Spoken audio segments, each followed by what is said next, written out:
여러분, 지난 한 주간 동안도 안녕하셨습니까? 오늘 예배에 참석하신 여러분 한 분 한 분 위에 부활하셔서 오늘도 살아계신 우리 주님께서 주신 은혜와 평강이 충만하시기를 빕니다. 우리 기독교 신앙에 가장 기본적인 믿음의 고백이 하나 있다고 하면 그것은 예수님은 주님이시다라고 하는 고백입니다. Jesus Christ is the Lord, 이 고백입니다. 세례를 받을 때도 예수님이 주님이심을 믿으십니까? 이렇게 묻습니다. 또 우리도 기도할 때도 주님 부르기도 하고, 또 우리 신앙생활에서 주님이란 말을 참 많이 씁니다. 우리 감리교 목사로서 안수 받을 때도 여러 가지 페이퍼를 써야 되는데 그 가운데도 하나가 예수 그리스도가 주님 되신다는 의미가 무엇이냐, 이거를 다루게 되어 있습니다. 여러분, 이렇게 우리가 고백하는 예수님이 주님이시다라고 하는 이 고백의 의미는 무엇입니까? 이 믿음의 고백 속에는 어떤 내용이 담겨져 있습니까? 이 물음에 대한 대답을 위해서 먼저 이 주님이란 말이 무슨 의미인지 이것을 생각해 볼 필요가 있습니다. The Lord, 이 말인데요, 이 주님이란 말에는 신학적이고 성서적인 아주 중요한 의미가 많이 있습니다. 근데 다 내려놓고 그냥 단순하게 심플하게 말씀드린다고 하면 이 주님이라는 말은 주인, the master라는 의미를 갖습니다. 그래서 예수님께서 주님이시라고 하는 믿음의 고백은 예수님이 주인이시다, 소유자가 되신다, 이런 의미라고 말씀드릴 수 있습니다. 그런데 예수님이 주인이시다라고 말할 때 이 세 가지 중요한 의미가 있습니다. 첫째는 예수님이 내 인생과 삶의 주인이 되신다고 하는 말입니다. 우리가 거듭났다, 예수를 믿는다라고 하는 건 뭘 말합니까? 그래서 인생의 주인이 내가 다스리고 내가 주장하는 인생에서 그리스도께서 다스리시고 주장하는 인생으로 바뀌었다고 하는 것을 뜻합니다. 이 주인이 바뀐 것입니다. 우리는 예수님을 주님이라고 부르면서도 이 변덕이 많아가지고 드렸다가 뺏었다가 드렸다가 뺏었다가 많이 하지요. 예? 여러분, 사실 그런데요, 예수님이 우리 인생의 주인 되시면 절대 믿지지 않습니다. 우리 주님이 우리의 인생을 이끌어 가시면 내 인생에서 될 수 있는 최선의 것이 될 수 있습니다. 왜 그렇습니까? 예수님이 우리보다 똑똑하시기 때문입니다. 예수님이 우리보다 능력이 많으시기 때문입니다. 예수님의 사랑이 내가 나를 사랑하는 것보다 더 크기 때문입니다. 우리가 예수님께 맡기면 내 뜻대로 안 될까 봐 걱정하시는 분들 간혹 계시지요. 그런 시시한 예수님 믿으시려면 그만두세요. 그런 예수님 안 믿어도 됩니다. 저는 걸어오면서 분명히 말씀드릴 수 있는 것은 예수님을 주인으로 모실 때 절대 인생 손해보지 않습니다. 가장 좋은 길 열릴 수 있습니다. 그래서 예수님이 주님이시다라고 하는 말은 인생의 주인이 바뀐 삶을 살아간다, 예수님이 내 인생과 삶의 주인이시라고 하는 고백입니다. 둘째로 예수님이 주님이시라는 말 속에는 예수님은 교회의 주인이 되신다, 이런 의미가 있습니다. 사도 바울은 그의 편지 속에서 이 사실을 예수님은 교회의 머리가 되신다, 우리는 그의 지체라, 이렇게 표현하고 있습니다. 여러분, 주인 되는 머리의 말을 안 듣는 지체는 이게 문제가 있는 것입니다. 문제가 생긴 거죠, 몸에.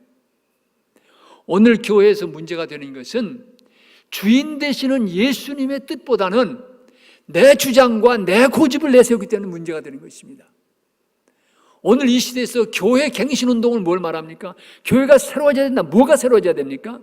한마디로 말한다면 교회의 목회와 선교에서 어떻게 예수 그리스도의 주님 되심이 존중되어지고 실현될 수 있는가. 제가 감독으로 사역하면서 많이 얘기했던 것이 Let Jesus Christ be the Lord in your mission and ministries. 여러분의 미션과 미니스트리에서 예수님이 주님 되게 하십시오. 이것이 교회가 새로워지는 길인 것입니다. 그런데 예수님이 주인이시라는 말은 또 하나의 중요한 의미가 있습니다. 그것은 예수님이 내 인생과 교회의 주인 되실 뿐만 아니라 우리가 살아가는 이 세상과 역사의 주인이 되신다는 믿음이, 고백이 거기에 담겨져 있습니다. 태초에 하나님께서 천지와 만물을 지으시고 인생을 지으셨다고 성경은 말합니다. 그래서 역사가 시작된 것이죠. 그리고 성경은 이 역사가 주님이 다시 오시면서 매듭을 짓게 될 것이라고 말합니다. 그러기에 성경은 예수님은 처음과 나중, 알파와 오메가가 되신다고 말합니다. 또 예수님은 역사의 중심점, 미드포인트가 되신다는 얘기를 합니다. 여러분, 이 연대를 어떻게 계산합니까? 예수님이 태어나신 걸 중심으로 예수님이 오시기 전의 역사를 주전, before Christ, BC라고 말합니다. 예수님이 오신 이후의 역사를 주후, anno domini, 예수님이 오신 AD라고 말합니다. 이것은 연대를 계산하는 아주 적절한 표현이라고 생각이 되어지는 것입니다. 여러분이 이 역사를 바라다 볼 때는요, 이게 정말 하나님이 주인이신가? 하나님이 주인이시라면 왜 엄청난 비극과 역사와 아픔이 있어야 되는가? 이런 질문을 던질 때가 있습니다. 그런데 이런 현실이 있어도 우리 그리스도인들은 이 역사는 여전히 주님의 손안에 있으며 마침내는 하나님의 진리와 정의와 사랑이 승리할 것을 우리는 믿습니다. 왜냐하면 예수님께서 이 역사의 주인이 되시기 때문입니다. 오늘 우리는 에스겔서 37장의 말씀을 읽어주셨습니다. 우리 김병남 장로님이 참 또박또박 읽어주셨습니다. 에스겔이라고 하는 선지자는 주전 597년에 유대 나라가 바벨론의 침공을 받아서 많은 백성들이 포로로 끌려가서 이방 땅에서 이 포로 생활하게 되는 그 시기에 부름을 받아서 주전 593년부터 571년까지 활동한 예언자입니다. 이 에스겔서를 읽어보면 여러 가지 환상들이 많이 있습니다. 그래서 이게 무슨 의미인가 얘기하는데 그 모든 환상과 이야기들을 통해서 에스겔이 전하는 메시지는 나라가 망하고 바벨론에서 종살이하면서 오늘 우리가 희망을 잃고 살아가지만 하나님은 여전히 우리와 함께 하시며 우리들에게 새로운 미래를 열어줄 것이다. 이 희망의 메시지를 선포하고 있습니다. 오늘 본문이 위치한 에스겔서 37장은 에스겔 이 모든 그 예언서의 핵심을 전해주는 말씀입니다. 먼저 37장 1절부터 14절을 보면 마른 뼈다귀들이 많이 쌓이는데 이 하나님의 생기가 불어오면서 이 마른 뼈들이 큰 군대로 화하는 그런 환상을 소개해 줍니다. 마른 뼈같이 메마르고 흩어져서 희망이 없는 유다 백성들이 역사의 주인 되시는 주님 안에서 큰 군대로 일어선 날이 온다라고 얘기하는 것입니다. 그 뒤에 이어지는 오늘 본문 말씀도 이 회복과 희망에 대한 메시지를 전해줍니다. 야곱의 12아들을 중심으로 해서 하나의 민족을 이루어온 이스라엘 백성은 다윗 왕과 솔로몬 왕 때 통일 왕국으로서 아주 황금기를 보냅니다.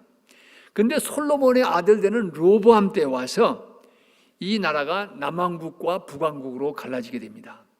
북왕국은 요셉의 후손인 에브라임 지파를 중심으로 해서 12개 지파 가운데 10개 지파로 이루어진 반면에 남왕국은 유다와 베냐민 지파를 중심으로 이루어졌습니다. 이 서로 분열된 남왕국과 북왕국은 왕에 따라서 서로 싸우기도 하고 또 어떤 때는 서로 화해하고 지내다가 북왕국이 먼저 주전 720년에 아수르라고 하는 강대국에서 망하게 됩니다. 많은 북왕국 백성들이 아수리아로 끌려가고 남아있는 백성들도 그 땅에 이주시킨 다른 민족들과 섞여 살면서 이스라엘 민족이 지켜온 신앙과 믿음이 크게 도전받게 되는 현실을 만나게 됩니다. 남왕국 유다도 북왕국과 갈라진 후에 왕에 따라서는 선정을 베풀면서 하나님을 섬기는 신앙이 회복되어지고 강성한 때도 있지만 결국 주전 587년에 바벨론에 의해서 나라가 망한 후에 왕을 비롯한 많은 지도자들이 바벨론으로 끌려가고 그곳에서 종살이하면서 희망을 잃어버린 채 하루하루를 살아가게 됩니다. 그런데 이렇게 절망적인 포로 생활의 상황 속에서 하나님은 에스겔을 통해서 말씀하십니다. 두 막대기, 하나는 유다와 그와 연합한 이스라엘 자손을 쓴 막대기 하나와 다른 막대기, 에브라임의 막대기 곧 요셉과 그와 연합한 이스라엘 족속이라고 쓴 이 막대기 두 개를 하나로 연결시켜라. 나 주 하나님이 말한다. 내가 이 두 막대기를 연결시켜서 하나로 만들겠다. 그들이 내 손에서 하나가 될 것이다. 이런 말씀을 하십니다. 이건 무슨 말씀입니까? 주전 930년 남왕국과 북왕국으로 갈라진 이후에 300년 이상 다툼과 분쟁의 역사를 이루는 남왕국과 북왕국의 백성들이 이제 합쳐서 한 나라를 이루게 될 것이라고 말씀하십니다. 포로로 갔던 땅에서 그들을 건져내겠다고 말씀하십니다. 역사의 주인 되신 하나님께서 그 땅에 새로운 역사를 이루어가겠다는 약속의 말씀입니다. 여러분이 이 본문 말씀을 들으시면서 생각나는 것이 있으십니까? 없으십니까? 이 약속의 말씀이 남과 북이 갈라져서 70년 가까이 살아온 한반도의 아픈 역사와는 관계가 없는 말씀입니까? 이 약속의 말씀 앞에서 하나 되게 하시는 하나님의 역사가 우리가 두고 온 땅 조국 한국에도 이루어지길 바라는 마음이 우리 가슴속에 있지 않습니까? 오늘 우리는 68년 전 한반도에서 일어났던 같은 민족끼리 총을 맞대고 싸운 6.25 전쟁의 아픈 역사를 돌이켜보면서 북한 선교 주일로 지킵니다. 언젠가 DMZ 그 비무장지대의 문이 열리며 북한 땅에 복음이 전파될 그날을 꿈꾸면서 기도하고 준비하는 주일로 지킵니다. 최근에 특별히 이루어진 미국과 북한과의 대화의 시작은 아직 갈 길이 멀지만 그래도 새로운 변화의 시작으로 기대를 모으고 있습니다.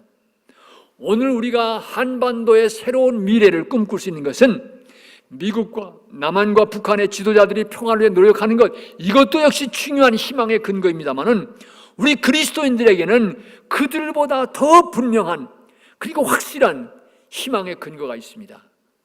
그 근거가 무엇입니까? 우리가 한반도의 새로운 미래를 꿈꿀 수 있는 근거는, 희망의 기초는 바로 예수 그리스도께서 역사의 주인 되신다고 하는 믿음의 고백입니다. 그리고 그 주님께서 행하시는 역사입니다. 우리 주님께서는 오늘도 역사 속에서 분열된 둘을 하나 되게 하시는 역사를 이루어가고 계십니다. 인간이 쌓아올린 분열의 벽을 무너뜨리시고 싸매어 하나가 되게 하십니다. 성경은 하나님께서 역사 속에서 행하시는 이 같은 역사를 분명히 증거해주고 있습니다. 역사의 주인 되신 우리 주님께서 인생을 억압과 압제로부터 자유케 하시고 분열의 벽을 헐어서 하나가 되게 하시는 역사를 하십니다. 여러분, 사도행전을 주의 깊게 읽어보시기 바랍니다. 그리스도 영, 성령이 교회를 이끌어 가실 때 어떤 역사가 일어났습니까? 분열의 벽이 허물어지고 하나가 되는 역사가 일어나는 것을 발견하게 됩니다. 성령이 임하면서 첫 번째 깨진 벽은 언어의 벽입니다. 창세기 11장 기록된 바벨탑 사건으로 언어가 갈린 이 백성들이 역사의 주인 되시는 주님 안에서 사도들이 복음을 전할 때 각자 자기들의 언어로 들을 수가 있었습니다. 언어의 벽이 깨졌던 것을 보게 됩니다. 두 번째로 깨어진 것은 소유의 벽입니다. 사도들 앞에 있는 것 다 가지고 내려와서 그들이 서로 통용하고 함께 나누었습니다. 경제학자들은 생산이 없이 쓰기만 했기 때문에 그 공동체는 오래가지 못했다, 이런 얘기를 합니다만은, 어쨌든 성령께서 임하실 때 인간의 가장 강렬한 집착, 재물에 대한, 소유에 대한 집착에서부터 벗어나서 내놓고 나눌 수 있는 이 역사가 일어났던 것을 보게 됩니다. 또 사도행전을 주의 깊게 보면 또 하나의 중요한 벽이 깨어진 걸 발견하게 됩니다. 그것은 이방인과 유대인이라고 하는 벽입니다. 여러분, 유대인들은 하나님이 왜 이방인을 지으셨느냐?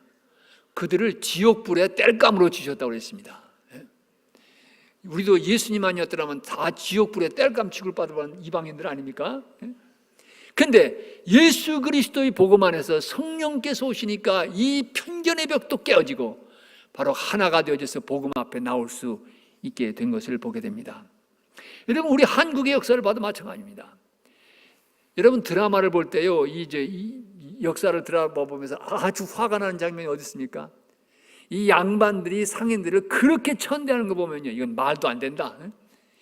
그게 우리 역사였습니다. 양반, 중인, 상인, 이렇게 처절하게 갈라져 있던 한국의 역사였습니다. 그런데 이 한국의 계급제도가 어떻게 무너졌습니까? 기독교의 복음이 들어오면서 무너진 것입니다. 그래서 그 역사를 보면요, 상인, 쌍놈 중에 쌍놈이 백정 아닙니까?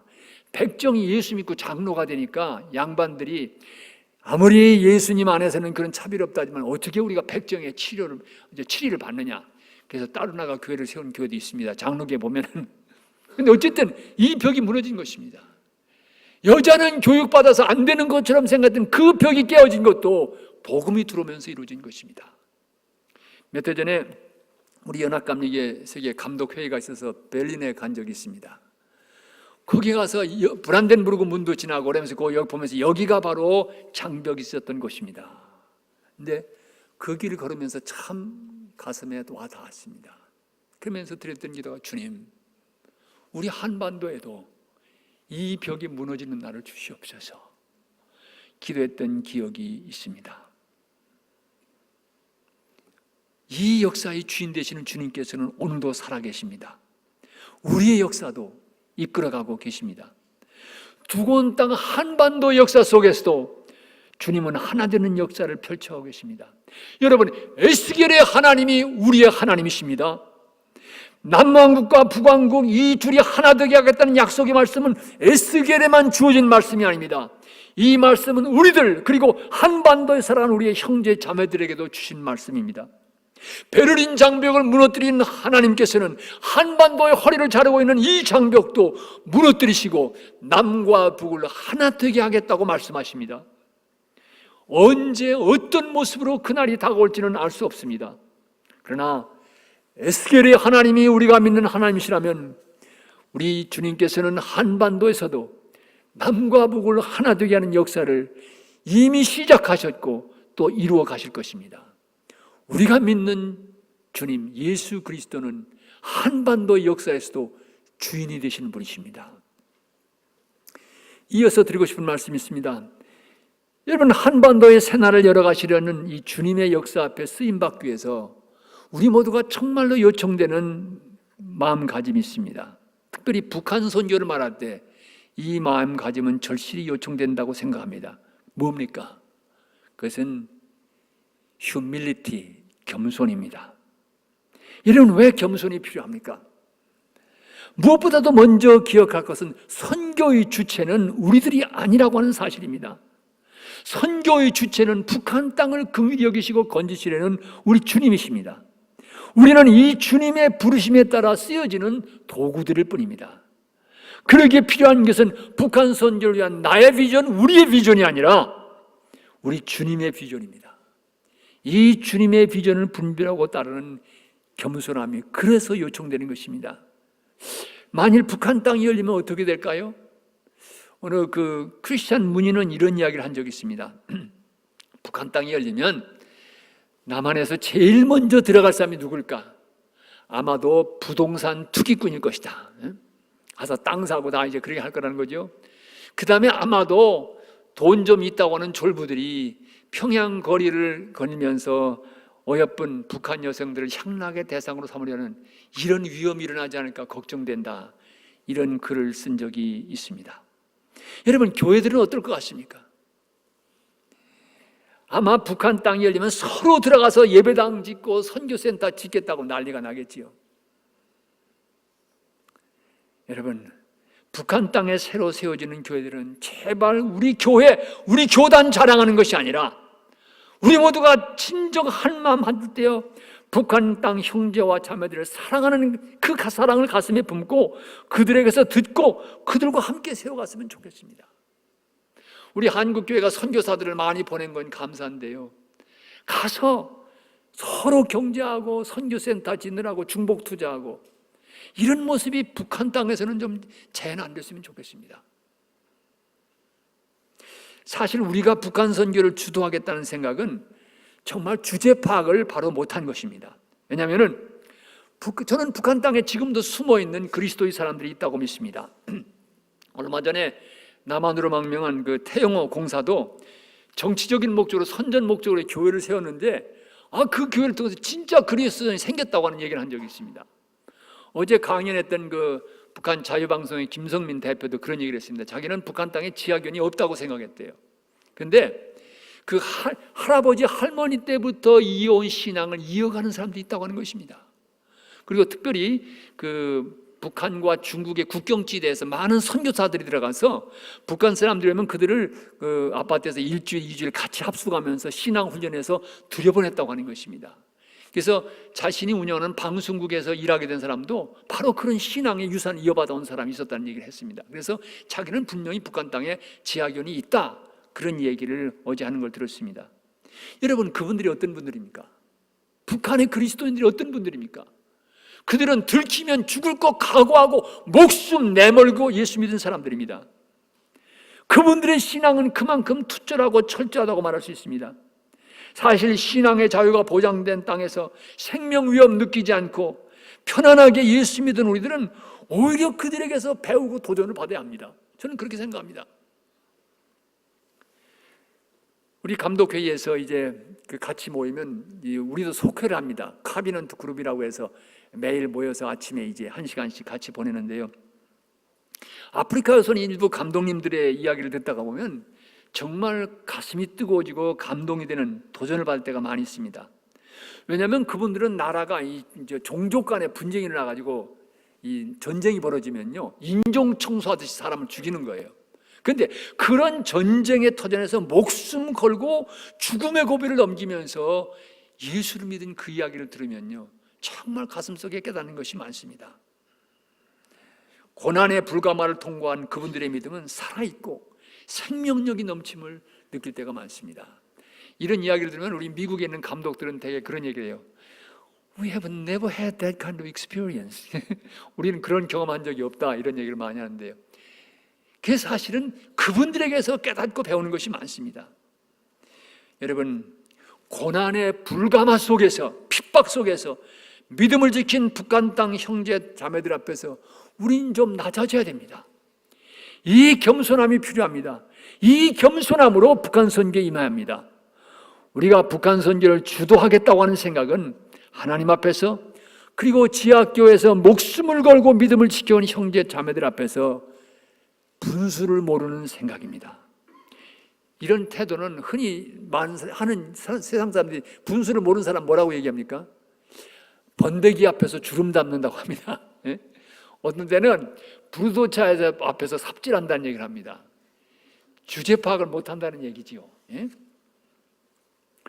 우리 모두가 낮아질 때, 그때 주님은 우리를 쓰신다고 믿습니다. 왜냐하면 성경을 보면 언제나 하나님이 쓰시는 사람은 겸손한 사람입니다. 자기를 비우는 사람입니다. 이것이 성경의 원리입니다. 한 가지 더 북한 선교를 위한 준비의 과정에서 우리가 기억해야 될 것이 있습니다. 여러분, 이 새로 밝아오는 미래를 위해서 준비해야 되는 가장 중요한 준비는 새로운 역사를 이끌어갈 지도자를 길러내는 것입니다. 성경을 보면 하나님께서는 언제나 당신이 사용하실 일꾼이 준비될 때 위대한 역사를 시작하셨습니다. 여러분, 이스라엘 민족이 애굽에서 나오는 출애굽기의 역사가 어떻게 시작됩니까? 모세가 태어나는 것에서부터 시작됩니다. 그리고 모세가 40년을 궁중에서 보내고 40년을 광야에서 양을 치면서 80세가 되어서 그릇이 준비됐을 때 하나님은 모세를 불러서 민족 해방의 역사를 시작해 가시는 걸 볼 수 있습니다.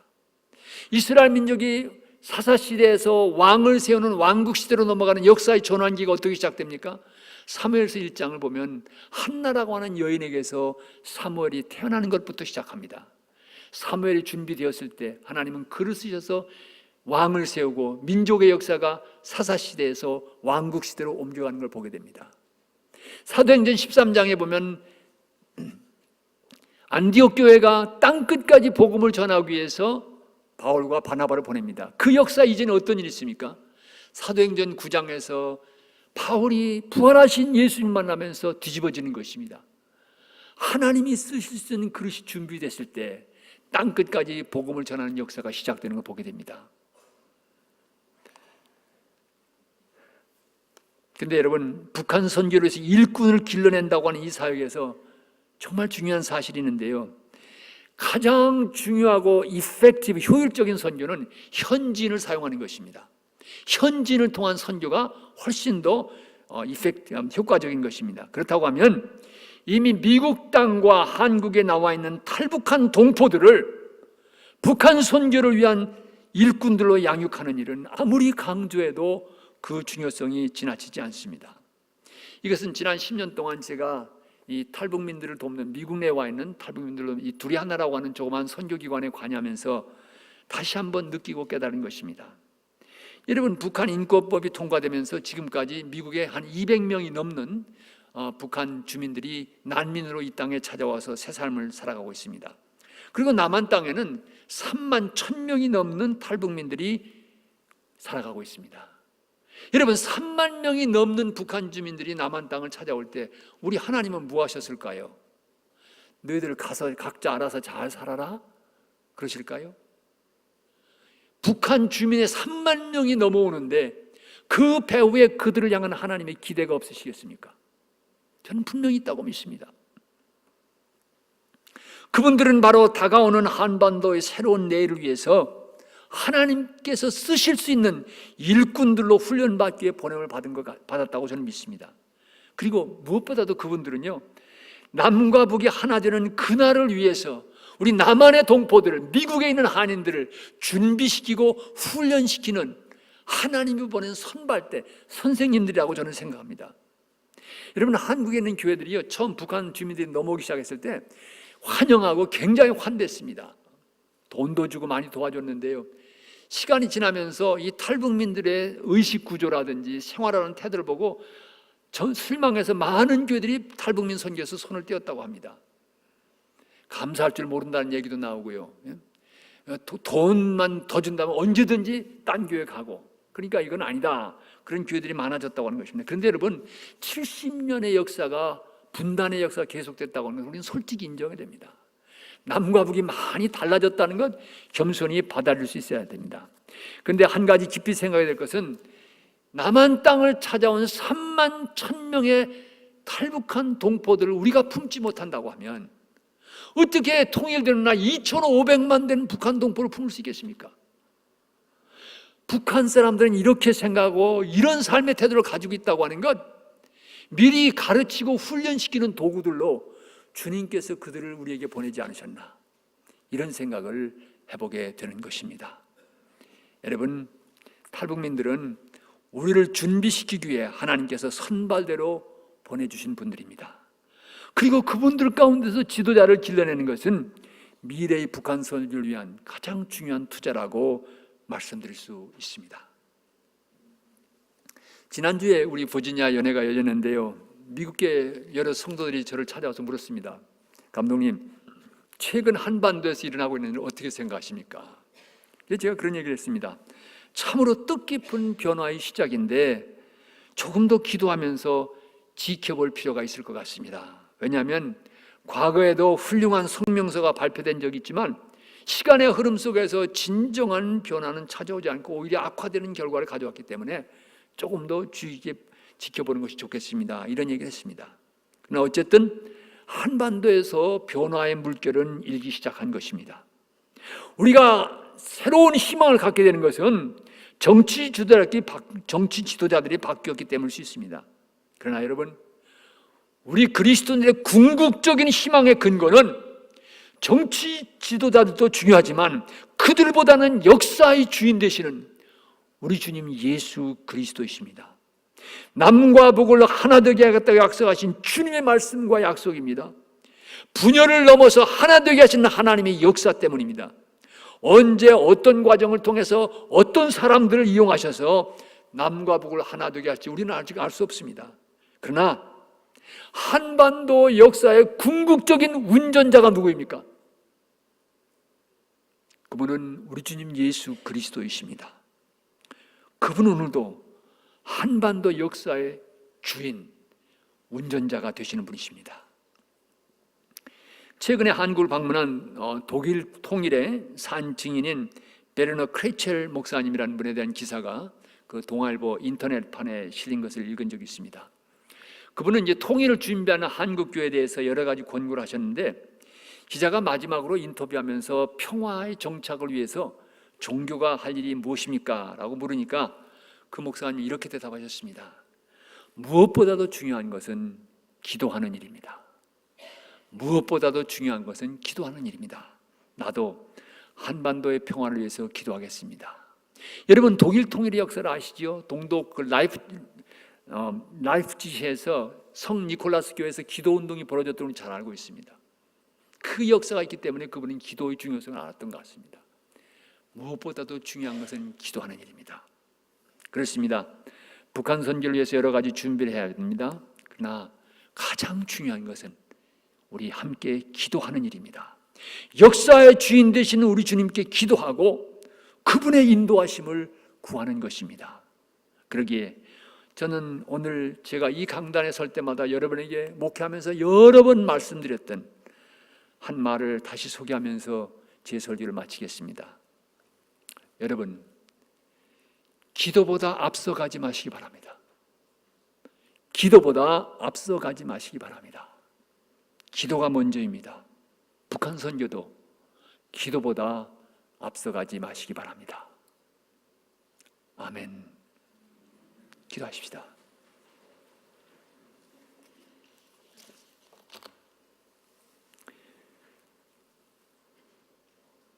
하나님, 한반도에 새롭게 일어나는 변화의 물결을 바라보면서 흥분도 되고 기대도 되지만 깊은 불신의 벽이 있기에 조금 더 기다려보자는 생각도 많습니다.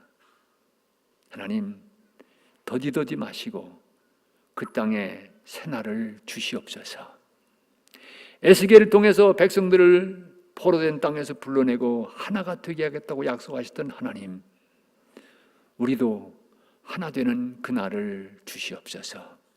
예수 그리스도를 받들어 기도합니다. 아멘.